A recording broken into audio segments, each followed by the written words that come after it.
My channel to the new blog. কেমন আছো তোমরা সবাই? আশা করি তোমরা সবাই খুব ভালো আছো, ভালো থেকো, সুস্থ থেকো। আমিও খুব ভালো আছি। আর যারা আমাকে প্রথমবার দেখছো, হাই গাইজ, আমি স্বাগতা হাওড়া থেকে, আর তোমরা দেখছো স্বাগতা ভদ্র ব্লগস। তো আজ চলে এসেছি তোমাদের সাথে সানডে ফান্ডে ব্লগ শেয়ার করতে।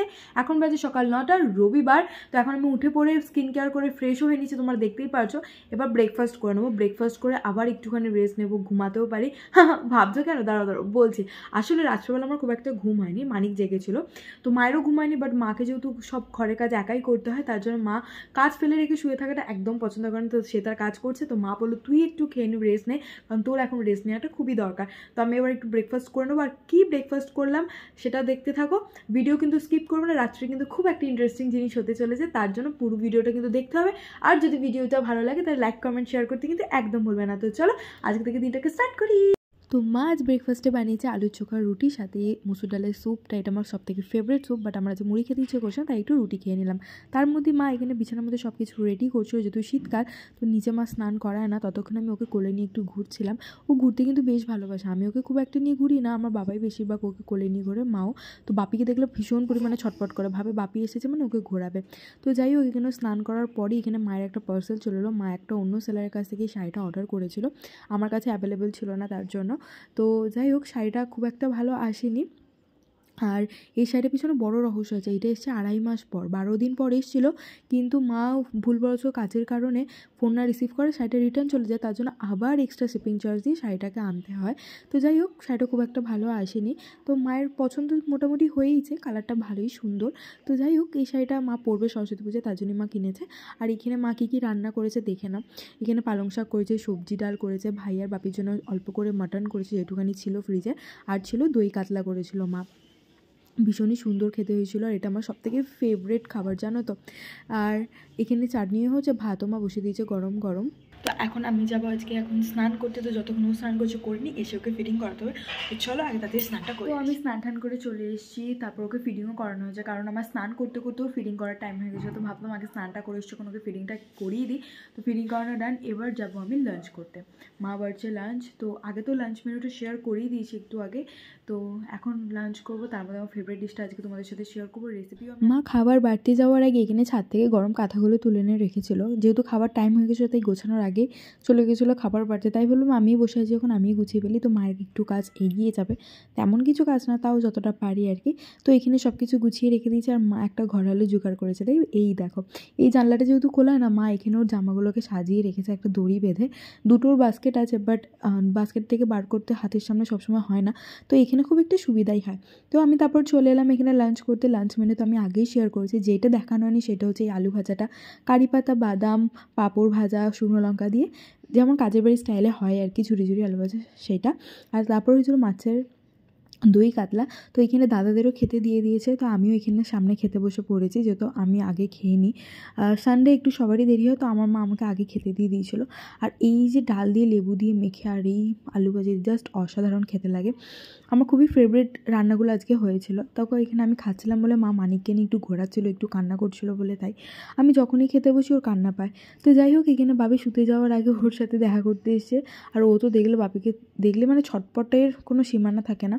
যাই হোক, ঘুম পড়ে গিয়েছিলাম, ঘুম থেকে উঠে এখানে ফোন খোলো আর টিভি, সব জায়গাতে শুধু এই অযোধ্যায় দেখবে। এখানে মন্দিরটা খুব সুন্দর হয়েছে, তাই না বলো? তো কোনোদিনও যদি সুযোগ হয় নিশ্চয়ই যাবো, আর তোমাদের সাথেও শেয়ার করব। এখান থেকে শুরু হলো ভিডিওর ইন্টারেস্টিং পার্ট, বলতে পারো মোস্ট ইন্টারেস্টিং পার্ট এখান থেকেই শুরু হলো। হ্যাঁ, মা আজকে রাত্রে ডিনারে বানাচ্ছে বিরিয়ানি, আর আমি মায়ের বাড়িতে আসবো আর বিরিয়ানি হবে না, এটা হতে পারে না। যেহেতু মানে কি বলবো, ওটি হয়েছে, যার জন্য মা বেশি করেনি। এই যে 2 মাস এসছি তার মধ্যে 2বারই হয়েছে।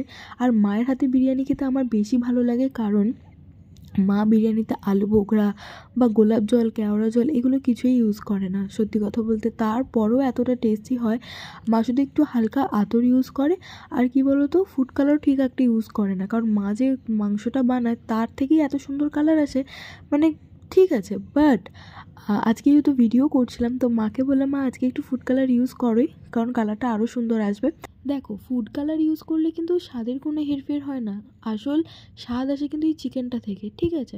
তো এতে কোনো হেরফের হয় না, বাট আজকে যেহেতু ভিডিও করছিলাম তখন মাকে বললাম মা একটুখানি ইউজ করেই ফেলো, যেহেতু বাড়িতে আছেও। তো মা দুধেও না গুলে গরম জলে গুলে নিয়েছিল তাড়াতাড়ি হাতের সামনে, যাতে তাড়াতাড়ি ভিডিও করছিলাম আর সব কিছু হয়ে এসেছিলো।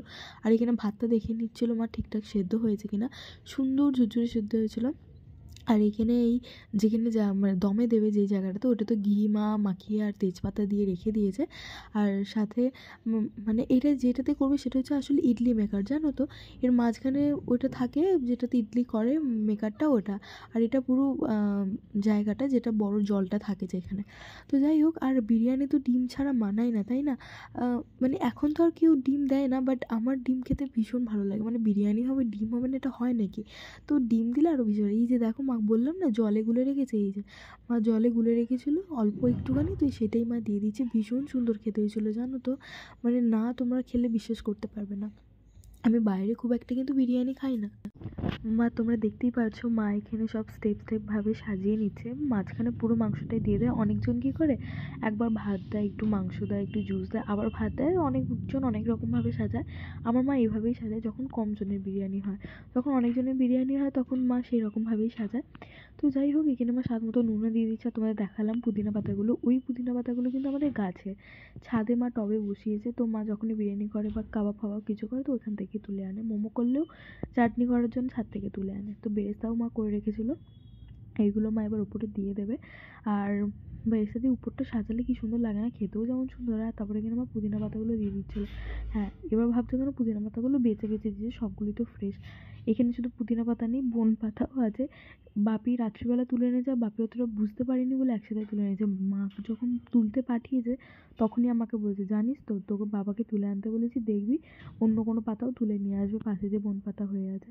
তো তাই সেটাই হলো আর কি। তো যাই হোক, সাজানো হয়ে গেছে। মা এটা ঢাকনাটা দিয়ে দিল। এবার বসাবে দমে বসাবে। এটা কিন্তু একটা চাটুর ওপর বসাবে। তো যাই হোক, আমি যখন ভয়েস ওভারটা দিচ্ছি হচ্ছে সন্ধ্যেবেলা, তো সবাই সন্ধ্যে দিচ্ছে বাড়িতে, তো আওয়াজটা একটু কম্প্রোমাইজ করে নিও। তো যাই হোক, এই চাটুটা মা বসিয়ে দিল। এবার দেবে দমে থাকবে 20 থেকে 25 মিনিট। ততক্ষণ চলো মানিক কী করছে। মানিক দেখো ওর সাথী হচ্ছে, ওর এখন বেস্ট ফ্রেন্ড হচ্ছে পাখা, ওর সাথেই খেলতে থাকে। আর এখানে দেখো দাদাদের বিছানাটা, মানে খাটটা আমি একটুখানি ডেকোরেশন করেছি, কেমন লাগছে জানিও। ওরাও বসে আছে বিরিয়ানির জন্য ওয়েট করছে। আর ওর পিছনে যে বাস্কেটটা, এখানে ওদের জামা কাপড় থাকে। আর দেখো বিরিয়ানিটা কি টেস্টি হয়েছে না, মানে দেখেই কতটা লাগছে। হ্যাঁ, অনেকজন কিন্তু বিরিয়ানির সাথে চিকেন চাপ বা চিকেন কষা খেতে পছন্দ করো, বাট আমি কিন্তু পছন্দ করি না। যদি রাইসটা জুসি হয়, মাংস আলু ডিম থাকে, আর কেন কিছু লাগবে। হ্যাঁ, রায়তা আমার ভীষণ ফেভারিট বিরিয়ানির সাথে। রায়তা, কোল্ড ড্রিঙ্কস, স্যালাড হলেই বাস। বাট যেহেতু শীতকাল, তো আমরা রায়তার 7 আপটা একটুখানি অ্যাভয়েডই করেছি। স্যালাড তো আছে, আর মা এতটা বিরিয়ানিটা জুসি বানায় যে অন্য কিছু আর লাগেই না, জানো তো। তো যাই হোক, এবার আমি এই স্যালাডটা মা কেটে রেখেছিলো, মা এদিকে বাড়ছে বলে আমি এখানে বিট নুনটা মাখিয়ে নিচ্ছি আস্তে আস্তে। আর এই বিরিয়ানির রেসিপি কিন্তু আমি নেক্সট ভিডিওতে শেয়ার করব। আর কেমন লাগলো ভিডিওটা কমেন্ট করতে কিন্তু একদম ভুলবে না। আর প্লিজ আমাকে একটু সাপোর্ট করো, পাশে থেকেও, চ্যানেলটাকে সাবস্ক্রাইব করতে কিন্তু একদম ভুলো না। আর লাইক কমেন্ট শেয়ার তো করবেই প্লিজ, অন্তত দিদি বোন হিসাবে অন্তত একটু পাশে থেকো। তো যাই হোক, এখানে আমি স্যালাডটা মাখিয়ে নিচ্ছি। কী বলো তো, আমার ভীষণ ভালো লাগে স্যালাড খেতে, শসা তো আমার ফেভারিট। তো যাই হোক, মায়ের তো সবার প্লেটে বাড়া কমপ্লিট, তো আমারটা আমাকে দিয়ে দিয়েছে। আর দেখো প্রত্যেকটা জিনিস কতটা জুসি, টেম্পটিং অ্যান্ড ফ্লেভারফুল লাগছে, তাই না? সাথে স্যালাডও রেডি। আর যেহেতু বললাম আমি ঠান্ডাকাল, তো কোল্ড ড্রিঙ্কস অ্যান্ড রায়তা ছিল না, তো এইটুখানি যথেষ্ট। তো আজকে এখন খেয়ে নেবো। আজকে ভিডিওটা এতটাই। যদি ভিডিওটা ভালো লেগে থাকে like comment share and subscribe করতে কিন্তু একদম ভুলো না। Bye, good night.